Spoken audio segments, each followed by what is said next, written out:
So this is your final destination check for Lawyers, Guns, and Money, an introduction to legal, government, and business research. I have a lot of stuff to cover, so let's get started. So this is what I'm going to go over today. So the key word I want you to take away from this is basic. This is going to be your basic information about these things. And I do have some giveaways. The grand prize giveaway is this book, but you need to stay until the end.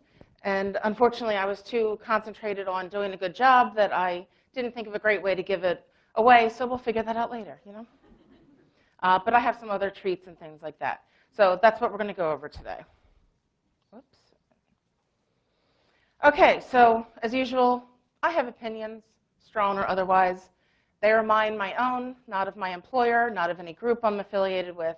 So if you're not happy with something that I say, please take it up with me, preferably over a gin and tonic at the bar, and not have any outlash at anybody I'm involved with. So this is the managing your expectations slide. This is not a deep dive. Remember, your basic. This is not a deep dive. What I want you to think of this is OSINT speed dating. Let me be your OSINT Yenta. I'm going to introduce you to a lot of different resources. Then what I want you to do is to go back on your own, dim the lights, light some candles, play some soft music, get to know these resources more intimately on your own. It'll be like butter. So why am I here talking to you today? And I do apologize that I'm sitting, but I have a knee issue, so it's not that I don't respect my audience, it's that I don't want to be in pain and want to get through this. So I apologize for sitting. So what's my street cred here? So I have a master's degree in library information science. If you follow me on Twitter, you know that probably a day doesn't go by that I don't mention this. I spent 15 years as a librarian, so I joke that I've been doing OSINT for longer than I knew it was called OSINT. I used to just call it doing my job. So I have all these research skills, legal. I spent 10 years at a law firm doing law firm librarianship. I also worked at a little company called QVC. Never heard of it. I also worked in universities. So I have a wide variety of research skills from being a librarian. I have a GSEC cert, and I work as a SOC analyst. So I feel like I'm qualified to talk to you about this today. So we got some 5 keys. Before we get into the actual subject matters of legal, government, and business, I want to give you some best practices, in my opinion, of good research and doing some OSINT research here. Our first key, that is not a place in the south of France. That's Provence. This is provenance, but it's also a French word. It means the origin, from the original history from where something came. In Hamilton, they sang, don't forget from whence you came. So know where your information is coming from. If you need to, triangulate, if possible. Say you see something that seems too good to be true, cross-reference it, double-check things. Try to get as pure of data as you can, because that's important. Why? Well, I worked for a law firm library for 10 years. Things need to be admissible in court sometimes. Now, you might be thinking to yourself, well, that's not my situation. You might not know that. You may be asked to do some information, and then it might go up the chain and might eventually find its way to a company boardroom or a company law department or something. Chain of custody, right? Part of InfoSec, chain of custody. Once you hand over that information, you're not entirely sure where it's going to go. So it's best to do your research thinking that it's going to wind up in court one day. There's a saying of dance like nobody's watching and write emails as if they're going to be read aloud in court one day. Do your research as if it's going to be entered as Exhibit A one day. And what does that mean exactly? So you want your provenance, and you want your citations. You want to know where you found that information, because you may need to find it again. If you're doing online research, you may use a tool like Hunchly. But if you're doing some just more basic, you might just have an Excel spreadsheet where you document from where you got that information. Because again, you may need to find it again. An example of this is, I'm not a big fan of Wikipedia. I'm sure I will get hate letters about that later. But for example, they will have a citation at the bottom of their article, but that citation doesn't exactly prove the fact that they're notating, does it? So you may need to use that as a resource to jump off into something else, but you'll still need to keep track of that because that might be a key to finding where they actually found that information. Another one is, so who are my old people at? Who knows what a microfiche is? All right. Sometimes things are not going to be online, and you're going to actually need a real citation to go find something that's no longer available digitally. Key point number 4, money. Whatever denomination, currency it is, sometimes resources cost money to have access to. This talk, I'm going to concentrate on free and low-cost resources.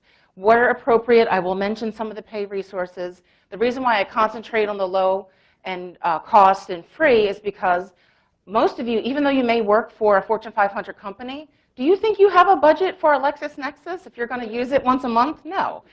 So you need some strategies. Even when I worked at a law firm, there were things we didn't have subscriptions to because they were cost prohibitive.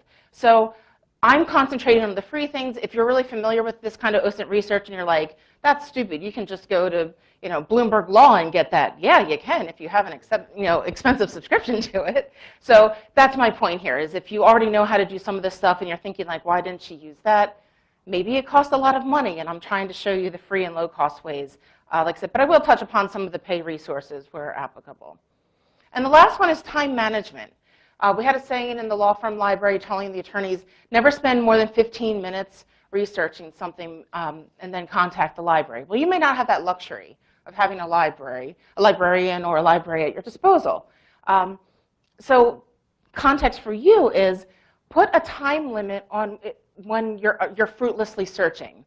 Even if you just step away and have lunch and take a break, you may come back to it with fresh eyes and a fresh brain and then all of a sudden be able to find it. But I mean, there's going to be a point in time where you're just not going to be able to see anything anymore. Everything's going to blur together. So keep that in mind. If you're not finding things and you're just getting frustrated and going in cycles, just be like, all right, let me work on something else and I'll go back to it. Or if you do have the ability to reach out to a library at a university or a public library or some other information professional as a resource, then maybe, okay, after an hour, I'm going to call in the cavalry. Which kind of all comes together. Are you familiar with the quality triangle? You can only pick 2. So know going into your research what is expected of you, because that'll help you. That'll help your time management. That'll help with the finances. Know what's expected of you regarding the quality triangle. All right, let's dig in. If any of you do legal research or familiar with the law, this is laughable. I know that this is an oversimplistic view of the U.S. legal system. I just wanted to just illustrate that there's 2 different paths that lead to the Supreme Court, the court of last resort. So that's going to come in mind because you need to know the court system in which you're researching, because that's going to determine where you look. And that is called jurisdiction. Jurisdiction can be physical, but could also be a subject. If you've ever seen Legally Blonde, the scene where she goes and helps what's-her-face get the bulldog back, and she like rattles off all this like legal nonsense in one of his subject matter jurisdiction. That's this. Federal cases have a couple of these different requirements to be a federal case, and one of them is if it's a bankruptcy court. You can't declare divorce in a bankruptcy court. That's not that court's subject matter jurisdiction. So you need to first understand, is this a federal case or is this a state case? So these are some of the parameters that qualify for a federal court. There's some others, but these are sort of the main ones. And there's a maritime law court, which I just think is fascinating, but that's just me because I'm a dork. And then state courts are going to have different things that they cover. This last, my bullet note, yes, you will sometimes come across a case that will apply to federal and state. I never quite understood that when I was a librarian, so I'm not going to get into that right now. But I just wanted to point it out to you in case you are doing some research and you see that things have dual jurisdiction. There are some circumstances when they apply to both. Okay, so appellate, appeals. If you don't like what the lower court said, you can appeal to a higher court. The United States divides these appeals courts into circuit courts, and this is your geographic designation. Here in Rhode Island, we're in the First Circuit. I'm from Philadelphia. I'm in the Third Circuit, which inexplicably also covers the Virgin Islands, which means I do know court librarians who have gone to the Virgin Islands for work, which is pretty cool.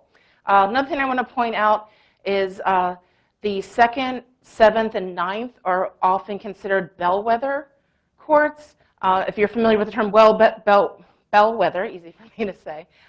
It's just kind of a sampling of, of a consensus. So sometimes judges might, or a lawyer, I should say, would want to get cases from the 2nd, the 7th, and the 9th to kind of get an idea of what judges are ruling on for a certain type of case.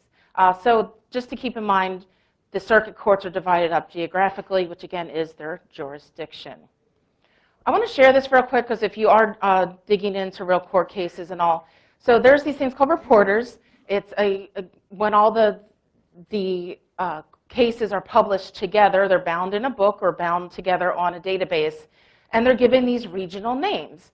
But I want you to look, so Atlantic makes sense, right? We're in Rhode Island. Rhode Island falls into the Atlantic reporter. Rhode Island touches the Atlantic Ocean. That makes sense, right? How about those famous northeastern states of Illinois, Indiana, and Ohio? So the only reason why I'm showing this to you is I don't know why, but this is how they're organized. So don't pay attention so much to the name, but concentrate on the state you're looking and then figure out what the name of the reporter is. This is not intuitive, so I just wanted to share this as a little cheat sheet. All right, so pop quiz for a piece of Philadelphia candy. Can anybody tell me what the first one is? Yes? Miranda v. Arizona was a Supreme Court decision that cemented Miranda rights. Oh, damn, I wasn't expecting all that, but yeah. And what are the Miranda rights? It's the rights that are read to you when you're being arrested or detained. That's good enough. Congratulations, there you go. Okay, excellent. So like the gentleman said, so how you read this is, this is that's the volume, 384. The U.S. means it was the Supreme Court. 436 is the section, and 1966 was the year. The other two are not as famous, so I'm not going to give away candy because we'll be here all day, people guessing. The second one was about the Digital Millennial Copyright Act, and you would read that. It's the volume is 273 of the third edition of the Federal Reporter, section 439. The decision was made in the Second Circuit. Anybody real quick name what's a state in the Second Circuit? No. Who said New York? You get some candy, sir. Can you give that to him? Excellent. Yeah, Goldenberg's is a famous Philadelphia candy here. And it was 2001. The last one has to do with a pyramid scheme. That famous Northeastern state, that's the abbreviation for the Northeastern Reporter, the second edition of Indiana. The Indiana Court of Appeals, 1990. That was a pyramid scheme. And here's so like the gentleman said here, Miranda warning. So I don't know, did people know that that was a court case? Were you aware? Was that generally known? Okay. Sometimes people are like, oh, I didn't know that's what that came from. So this is just, again, speed dating. This is just a quick way how you decipher what these citations look at. All right, I have another piece of candy. Who can tell me what this Liebeck versus McDonald's? I see a hand in the back of the hat. Is that the one with coffee? Yes, sir. Fantastic. You get candy. Or you can come up later. Okay, let me put it over here so I don't give away your candy. Excellent. This was the hot coffee case. I think it was $11 million or something like that. The reason why I'm including this is I want to show you, I keep putting my hand in front of the slides. The citations look a little weird, right? Remember? And so this is what it looks like when proprietary databases like Lexis and Westlaw get their hands on a court case. And then it makes you hard to access it because you don't have the money to get into it. So fortunately, this one shows me the court that it was in, the New Mexico District Court. But a lot of times, especially an attorney, will only have the first part. So sometimes, if you're lucky, you can just Google it, and it'll give you some clues as to where to find it. But that 1995 WL, that looks like someone's password or locker combination, right? So I just want to give you a little tip. That's what that means. I wanted to point out, so you see, the case was in 94, but Westlaw has it 95. That's the year they put it into their database. Isn't that sneaky? So you think you're looking for a 1994 court case, and it's in their 1995 collection. So that's how you read those things. All right. If you're really going to dig in deep to this, this is an article that I recommend that you read. It says it's for new law students, but it's basics. Yeah, basic. Remember? It's going to help you understand how to read the legal opinions, which is the judge's summary of the case. Hurry up, take your photos. I recommend this if you're definitely going to dig into legal research. Okay, so I talked a lot about case law, about court cases. If you want to get the laws of the land, one of the many resources you can do that's reputable, because remember, you want provenance, you want something good, something that's admissible. The Legal Information Institute, it's through Cornell Law School.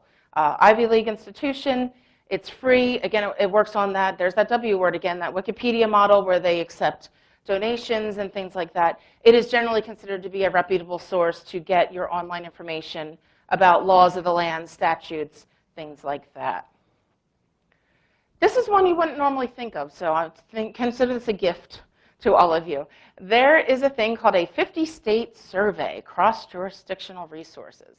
So say you want to start a company and you want to figure out which state is best to start it in and which state maybe has the most favorable, which are probably crappy, labor laws to your company, and you want to compare them side by side. There are these resources where they will take a subject like labor law, and compare them side by side. People can do these on their own. I've seen blogs where people do it. Publishers will make these as well in books. Sometimes there'll be databases where you can just easily click things. I just wanted to point out that this is something that I don't think non-librarian, non-legal researchers typically know about. But there are these 50-state surveys where you can find out what a certain type of law is like across different states. I think it's a pretty cool resource.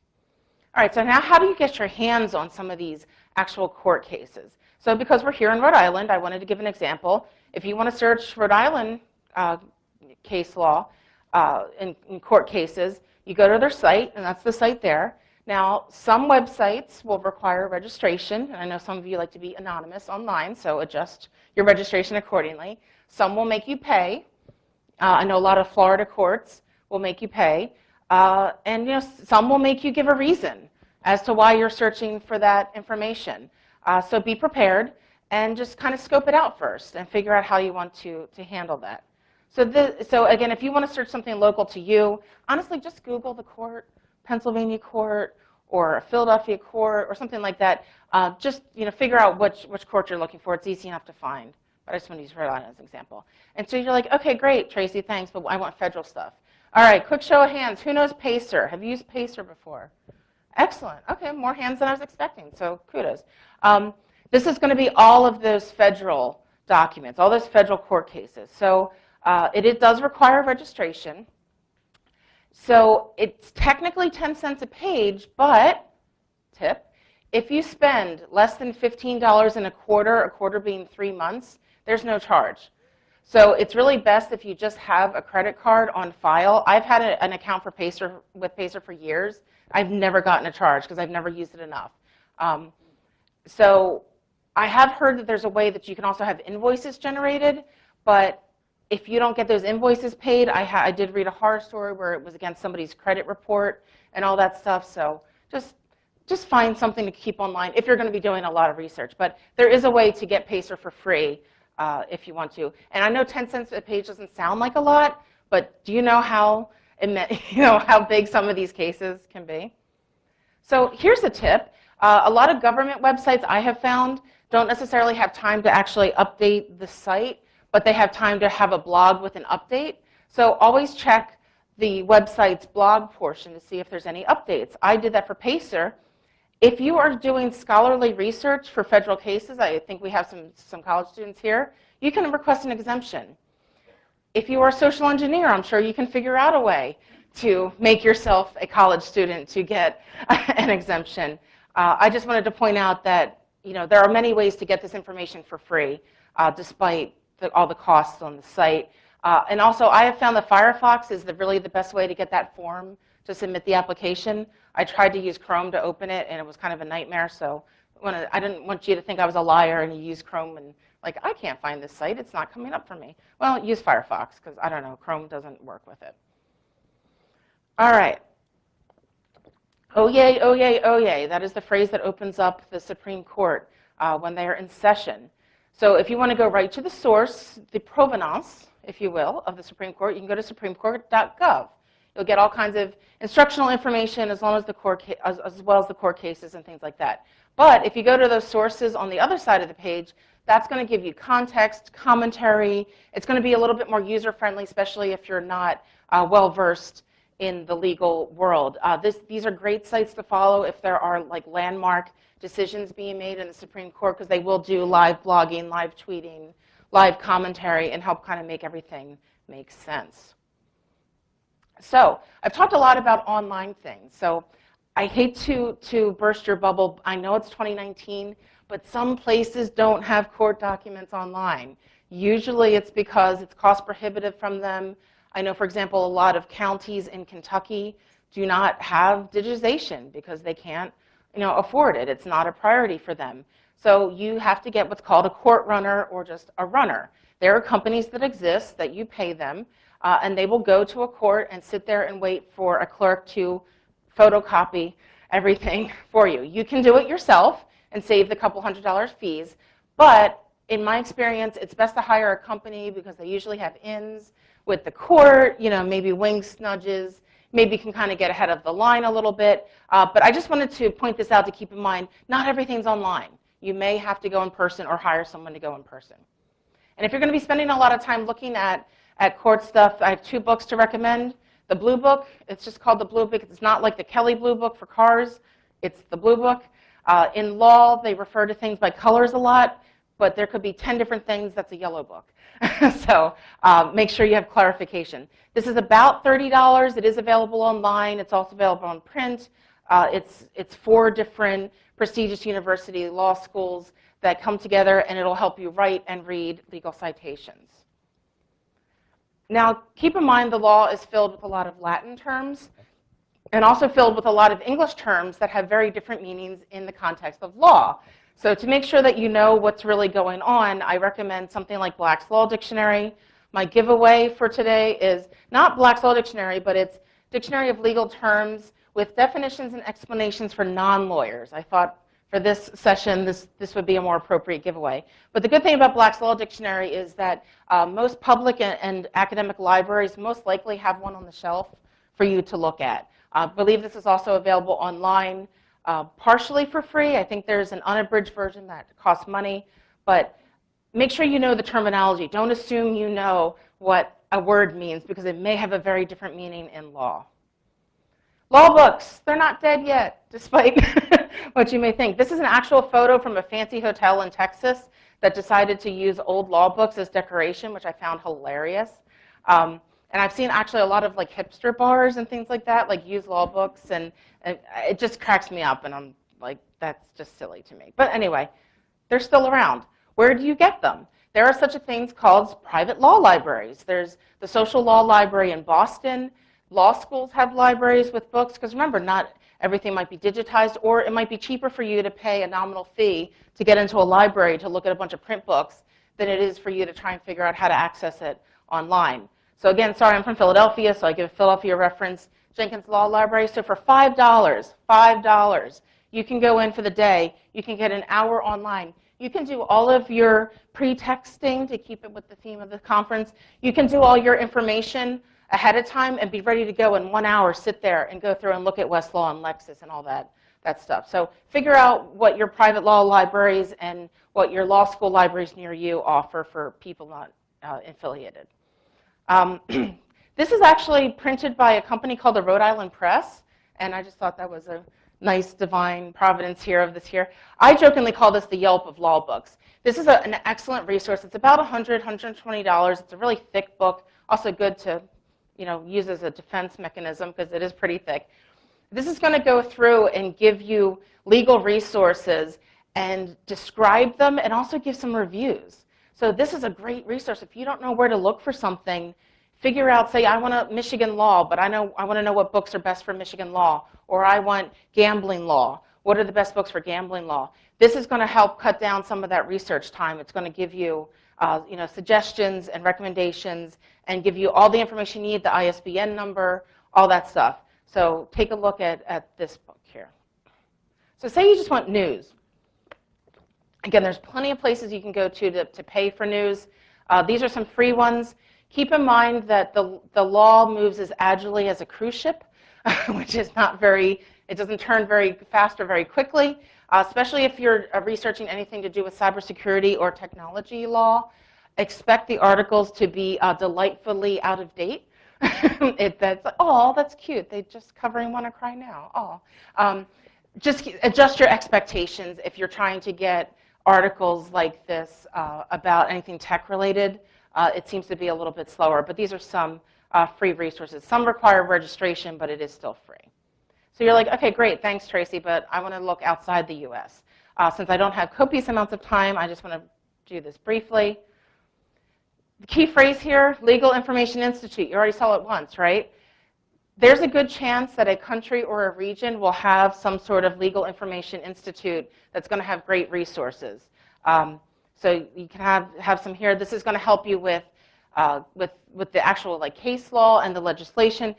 If it may not be a direct link, it just may be information to where you can get that information. So this is a good starting point.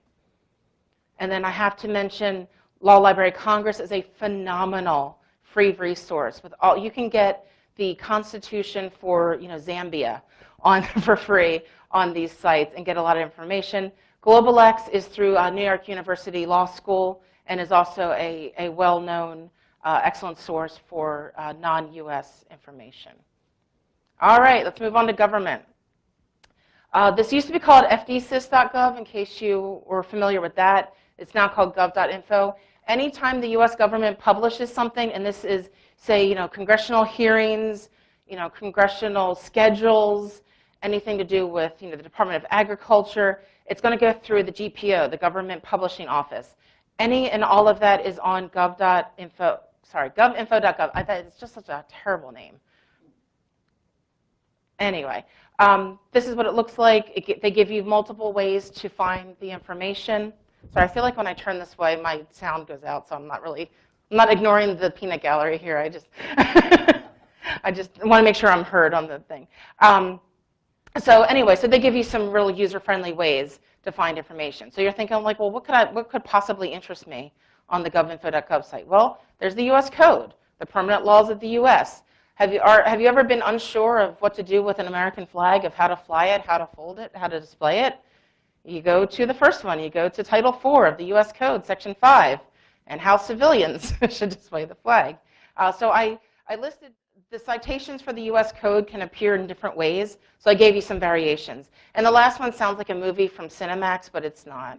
But I just thought it was nice. And I actually have the print version of an older version of the liquor law. It's of the U.S. Code because I'm a nerd, but it was, somebody was throwing away a bunch of old U.S. Code books. I'm like, and it's called Intoxicating Liquors. It's called Title 27, Intoxicating Liquors. I used to keep it on my, my desk when I was at the law firm.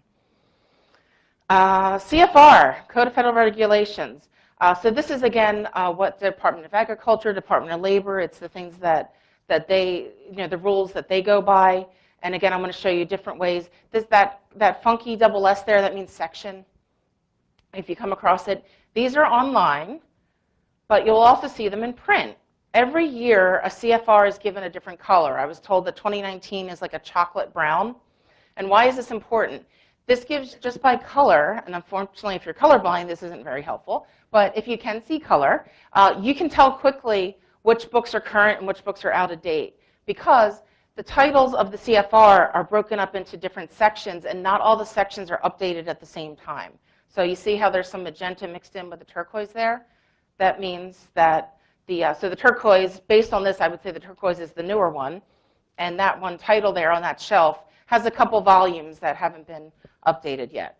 So again, just fun fact, and the reason why I mention it, because it's not only in print, but online, sometimes you'll see a little square with a color next to it, and that's what that means. There's a specific color for each year. And side note, it was always great fun to find out every year what the color was, because in the librarian community, you'd be like, what color is it this year? 2018 was a horrible gray. I heard all about that. Even though I'm not in that world anymore, I still care about what the CFR color is. You may not know the source exists, but it does. Again, if you want more information, again, specifically about, say, like Department of Agriculture, USA.gov has all kinds of stuff for free that I think is a really underutilized resource. I really don't hear a lot of people talking about it. So what else can you find on a government website? People know what the USPTO is. Are you familiar with patents and trademarks? So why would you care about this? Why would you want to search this site? Well, say you want to do some competitive intelligence, or maybe you want to Maybe you're looking to work for a certain company. You kind of want to see what sort of technology do they have in the pipeline. So because we can't decide if cybersecurity is one word or two, I did a sample search of cyber and security. And it should surprise no one that Splunk has a patent there for this technology. USPTO site is very good. You can also see what things have been denied. You can see there's a wealth of information, and so there's tons of competitive intelligence information here. If you just want to know what technologies are coming down the pike, see what patents and trademarks have been approved. That's going to give you a key to what's coming. And side note, if you're going to get really into the patent world, this is like this weird, they're not weird, but there's this like patent underground of really intense researchers and librarians that know patents really well. So I just want to point this out. If you're going to get into heavy-duty patent research, get to know these people. They also have an amazing international patent database. Something like you have to register a patent in each different country, and sometimes they'll expire at different times and all this stuff. So this is I think they call themselves PUIG, or it's just PIUG. But if you're into patents, that's your group. Okay, so what if you want to search for some governments outside the US? So a couple things here. Hey, TLDs, top-level domains. It's a good idea to kind of know some of them, or at least know how to Google them. I can't say this for every country, but for a lot of countries, this is their main domain for their government information is just going to be gov. And their TLD. So we have Brazil, Jamaica, and Cayman Islands. So true story, an attorney was like, I was looking for 3 hours for the Cayman Islands labor code. I did a Google dork, psych:/gov.ky space labor with a U. File type :PDF, had it for him 2 seconds. It took him 3 hours and couldn't find it. I'm like, you're welcome. Know your translations. In Spanish, government is with a B, not a V. So for Chile, it's gov.cl. And Chile happens to have a government website in English as well as Spanish. You will find that some countries around the world will have their government sites in languages other, if they have, Switzerland has 4 native languages, 4 official languages, they'll have all 4. If you're not fluent in Spanish, but say you need to check out some sites on Chile, then check out English.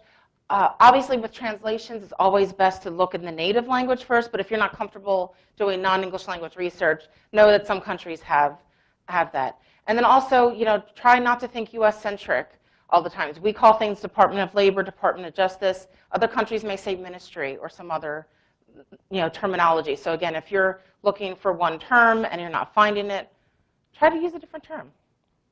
All right, so permit me this. This is not government, but I didn't know where else to put this, and I really wanted to share this.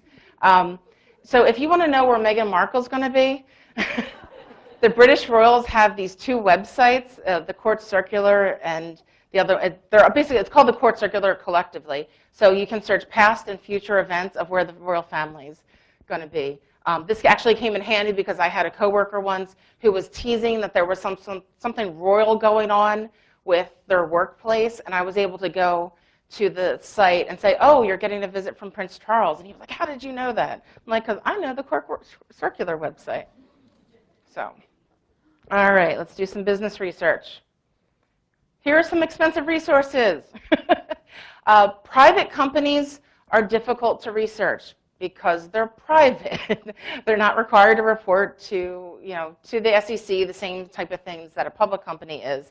So these companies do have these databases have public company information, but more so they're kind of known as the go-to places for private companies. So again, if you are doing some hardcore private company research, it will behoove you, Hoovers, get it, behoove, to invest in this if it's something you're going to be using a lot. Now I have some free and low-cost tips for researching private companies. So first part is shameless plug for my blog, Osinti Goodness. My 3rd blog post was about the site BizJournals and basically how to use it to your advantage. I have another blog post about the site called Zawya, ZAWYA.com. They have a really great database about private companies, and that's specific for the Middle East and North Africa. Eventually, it'll make you log into their pay database, but the free part actually gives you quite a bit of information. So it's zawya.com. Glassdoor, you might be wondering, why is Glassdoor in there? Are you familiar with Glassdoor? It's like the grievance. Well, it's supposed to be, what it's like to work there, but it's the Festivus Airing of Grievances website. And why is that important? Well, a disgruntled or even just, happy employee might divulge some information on Glassdoor, that might be crucial to finding out something about a private company. So you might hit a gold mine of something that someone intentionally or unintentionally listed. And then I'm going to dig into the Securities Exchange Commission in a few slides, but there's a form called 13E.3 or -3. If a company was once public that went private, they have to file a form and explain why. So the information about them before they went private might be available. It might be a good foundation for resources and research if you're trying to get information about a private company. So there's this thing called a DUNS number through Dun & Bradstreet. Every physical location of a company has a unique DUNS number. That's important to remember. So, a company like Apple, if there are multiple individual unique geographic locations, they will all have their own DUNS number. It's basically just, it's just a code, that's assigned to that physical location so that you can find it later. This never ever happened when I was a law firm librarian, but say an attorney gives you a DUNS number and says, I would like all the information about this company. That never happened. But if someone happens to give you a DUNS number, that's what that is. It's a specific location of that company. And then if you see a report, some of these business reports, you'll have the NAICS and you'll have the SIC number. So the DUNS number, again, I said, is the unique identifier. The NAICS is an industry classification system. So say you, again, remember 50 state surveys from the law? Say you want to find other companies in the same space and you want to make sure you're doing apples to apples, compare NAICS numbers. And the NAICS numbers are used for US, Canada, Mexico. One thing I want to mention about the DUNS number, this really only applies to government people, but the US government decided to get rid of DUNS numbers and then create this whole new unique system. I tweeted at Dun & Bradstreet to ask if this was going to be in the private world or if they're changing what they're doing. DUNS numbers are still going to exist, but it's just that for government purposes, there's going to be this whole new system created, and that is the extent that I know about that. This is very new news. So if that affects your world, you may already be familiar with this. If you're going to be doing some government-related research, you want to make sure you're familiar with this. And then funny thing about this SIC code, technically it was supposed to have been phased out, but it's still used a lot. So if you see it, that's what it means. And I've heard that a lot of international companies still utilize the SIC code. So again, if you see it pop up in your research, that's what it is. And there's definitely websites where you can go to understand what the code is, what type of industry and business it's relating to. Just trying to clear up some of these acronyms you're going to see when you do research so that you're not like, what is this magical thing here? All right, so let's dig in a little bit more to the Securities and Exchange Commission. I would like you to meet EDGAR. EDGAR is a free database where you can search all the filings, all the fun filings of the Securities and Exchange Commission. And you're like, wow, Tracy, I don't have insomnia. Why would I care about that? Well, and I've tweeted about this like 2 or 3 times already. What is the something that a company might have to disclose that would interest the information security world? Thank you, yes. So, case in point, 2 weeks ago, Quest. How did everyone find out about it? Because they filed an 8K saying that they had a breach. This is how journalists find out about it. They monitor the SEC and for the 8Ks. So you can go on the SEC website. I'm sure that there's alerts you can set up or things like that. But if you want to see what a company's up to, even if they're investing in cybersecurity, figure out which search terms. They also may be clever and may not call it a breach. They might call it a cyber incident or something. They might want to fly under the radar. So again, if you're trying to check out a company to see, maybe they're asking for cybersecurity insurance, and maybe you don't think they're being really forthcoming about stuff, search their 8Ks because they have to release those. So I was so excited, believe me, when I saw that this came out, and every news source was saying that, because it was in the 8K. I'm like, I told people to search that. I'm like, I told you. See, I wasn't making it up. It's good. So again, international. Edgar exists around the world, but it's just not called Edgar. I'm not even going to attempt what it's called in Germany, but pretty much every country is going to have their version of Edgar. It may or may not be as useful. Obviously, 8K isn't going to translate, but I just wanted to make you aware that other countries have something similar. So if you're trying to find a German company that had a cybersecurity incident or something like that, and they're a public company, then you need to go to that U word and figure out what to look for. So I wanted to mention now, this is sort of a medium-priced resource. I believe it's $100 a month. You may have to get the blessing from the owner to get a subscription. It's a very kind of wonky private system, but it's called Scoop. That's how that's pronounced. It used to be free, so when it was free for me, this is a search that I did. In one fell swoop, it's going to give you SEC filings, patents, and federal cases. How cool is that? So, for example, I typed in the word cybersecurity, and the light bulb or some patents, but what did I find? That Finjan Holdings filed an 8K with the word cybersecurity in it. So bingo. So again, if this is something that you're going to be doing a lot, if you're a freelancer, that you're going to be able to provide better value for your clients, it might be worth the investment. So I just want to make you aware that this site exists.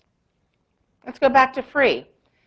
Twitter is a wealth of information. I have a separate hour-long talk that I give about finding information on Twitter.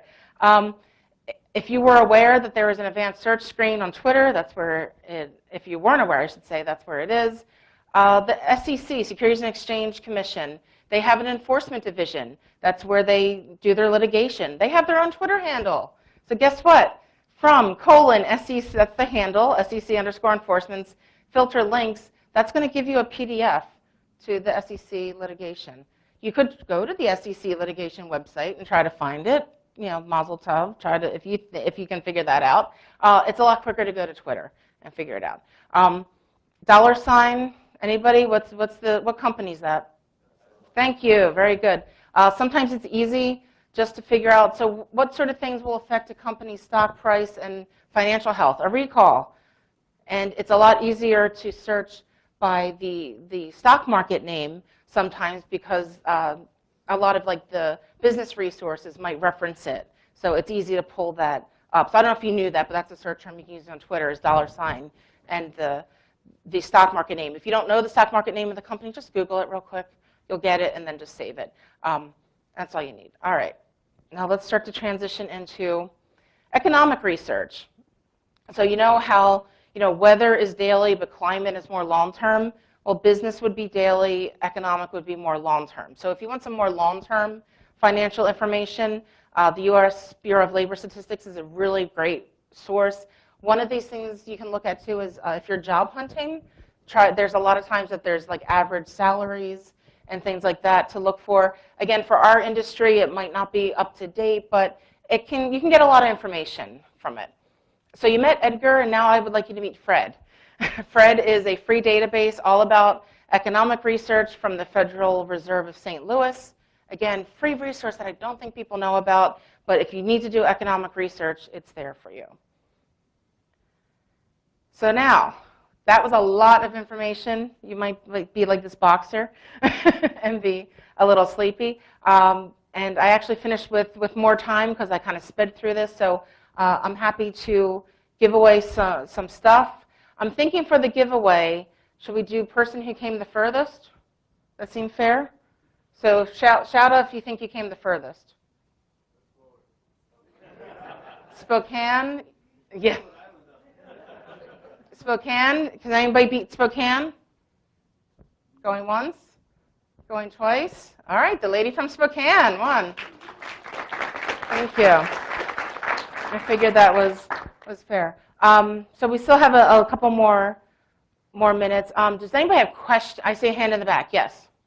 How do you search for like DBAs and associations or like trade names that somebody uses like Michelle or the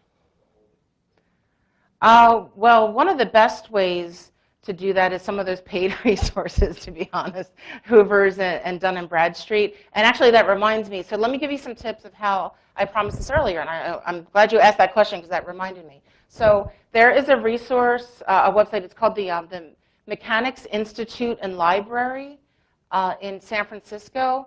I think it's just milibrary.org, but it's Mechanics Institute and Library, which I know doesn't sound like they have resources, but trust me, they do. This is what they have.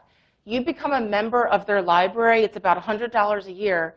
You have access to their online databases like those expensive private company databases that I mentioned.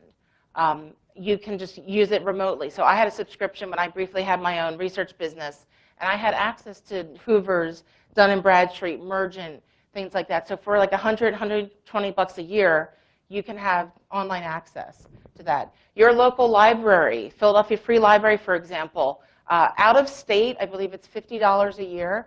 But if you're a resident of Pennsylvania, you can get a library card. And a lot of times, public libraries, it might be limited, but you will have access to some business databases that will get you some of this information. There's, obviously I'm biased because I come from library world, but I want to, and I some of you might be like, all right, we get it, you're a librarian, like, you move on. But I just don't know that people really realize what wealth of information is available to you through a public library, through an academic library. If you are an alumna or alumnus, my Latin is failing, alumnus of an academic institution, as a graduate, you may be eligible to have access to their databases. I know that as a Penn Stater, I have the ability to use some of their online resources. Now, you should read the terms and conditions, and I know I'm probably going to snicker because I'm in a room full of social engineers, but you have so many resources available to you, and that's where you're going to get access to the DBAs and things like that through some of those databases. Another thing I want to mention is because the tax laws are favorable to be registered in Delaware, a lot of businesses will register in Delaware. So it's helpful to search Delaware courts, like the Delaware Chancery Court, to find business information about a company. Their presence in Delaware may just be a P.O. box or some rundown house that maybe they bought out as a shell or whatever. If you ever saw Fight Club, which I know we're not supposed to talk about, but that was set in Delaware. Everybody got that, right? That was all about like the credit card companies. Yeah, like Delaware is where things are registered. So if you are having a hard time finding business information about a company where it says that their headquarters are, go to the first state, the Diamond State, the Blue Hen State, and check their websites, check the Chancery Court, check their information, because you are likely to find some of their real information because they are registered there. Oops, I want to show this too. I have a Nuzzle newsletter. I have two. One is specifically about InfoSec news, but the stuff that's not in the headlines, some of the stuff that kind of flies under the radar, it's daily-ish. Don't hold me to that. I didn't get one done today. I also do one that's specifically for Africa because that's an interest of mine as an emerging cybersecurity resource and threat resource, brother, sister, everything. There's a lot of good stuff technology-wise coming out of Africa, so I do a separate blog about that. And then I just also have my straight up blog about OSINT, where I have a couple different posts. One of my latest ones is how to utilize wedding announcements to get information. Because people post way too much information in wedding announcements. And I don't mean to sound sexist, but maybe some guys don't realize that the New York Times is like the pinnacle of newspapers to get a wedding announcement in. And it is a treasure trove of information. There's also a website called The Knot, I think, yeah.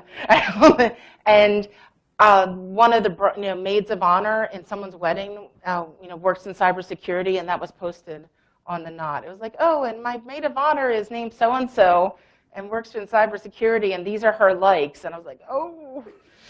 On my blog, I have blotted out the name, but so that's some information there. So trying to think of, and I want to give, so I have I'm going to have one more. So does anybody remember what the, no, without Google it, don't look it up, what was the top-level domain KY? Yeah, there you go. Thank you. Thank you. Yes, sorry, go ahead. With the internet and the information on the internet being a daily part of our lives, can you speak about library science and what is happening? In 5 minutes? Oh shoot! I apologize. I didn't repeat the questions before. So I'm sorry. What's the crux of your question about how library science? Library science and the value of it, and is it still, what you did, what you do, is it still? I mean, we're all librarians now. I mean, we all.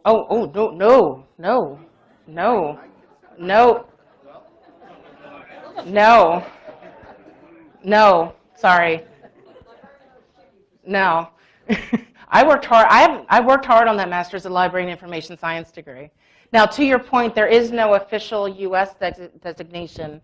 Oh, it makes a librarian, but sorry, that cut a little deep there. You could say that you are a curator of information or a steward of information, but sorry, I earned my librarian title. Yeah. Other countries do have official designations. I believe Canada and the UK have specific things that you need to pass that makes you officially a librarian. But yeah, to one way or another, we all are curators and stewards of information. But I would say this industry is more consumers of information, especially OSINT. You're a consumer of it. The people who are the producers are all the people who have open accounts, who post way too much information. So I realized that I have this unique skill set that wasn't really active in InfoSec, so that's why I made my career pivot about 3 years ago to get into this world, because I realized information organization and the more structured ways of finding things was something that was probably lacking. Because I'm always surprised when I submit a talk like this, or people are like, hey, can you talk to us more about finding stuff? And I think, people don't already how to do that, and when people say, no, we don't know how to do that. So I try to impart some wisdom that I have from my 15 years as a librarian. Hope that helps. So we're running out on time here. I know this is odd, but I made cornbread. It was meant for the volunteers. There weren't enough volunteers. So if you want a big chunk of cornbread, there's a couple of them here. And we gave away the thing, and we have the gentleman in the back. I still have your peanut chew. And again, just to close with, thank you for attending. I think you are all smart people. That's why I gave you a bunch of Smarties. If you did not get a Smartie, please come